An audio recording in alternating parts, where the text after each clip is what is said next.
Здравейте, аз съм Апостол и сега в CSGO сме. И ще отворим един много важен кейс. Тук са ми новите скинове, доста са хубави. И сега тук гледаме началното меню и гледаме новите кейсове.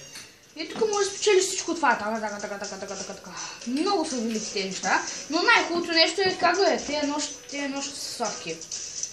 И натискаме на инвентара и получих преди малко такъв кейс. И сега ще го отворим, дами и господа. Така, купувам го. Да.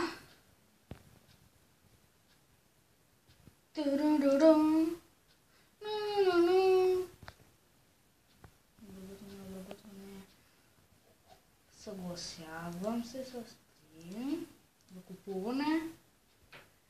Какво е това? Защитен код.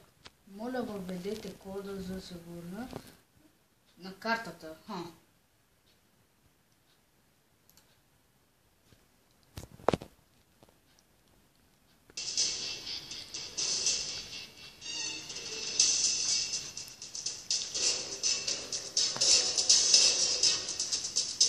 И здравейте, извинете за това мълчание, но както разбрахте преди малко, не можахме да се направим това кода от картата, но сега го направихме, без това си купихме и ключа. И сега, дами и господа, го отваряме.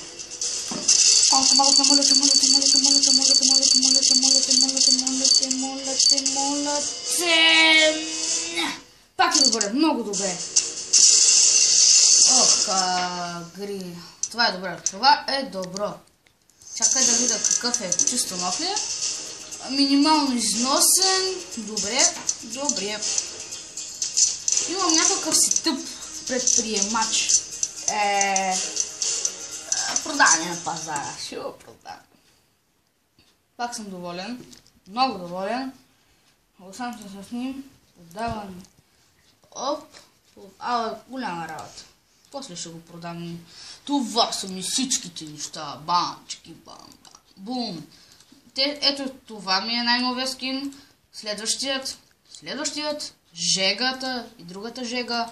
И тоя. Забравих му името. Перфориани. Тъпо име има.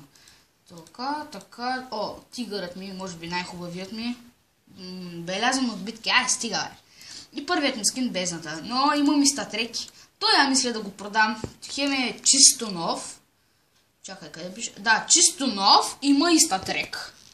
Който съм убил само 9. Просто извадих късмет. А със ето това доста убих. Много съм доволен пак. Чакай да видим другите кейсове. Какво може да не се пак?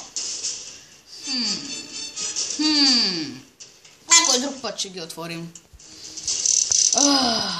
Махаме се.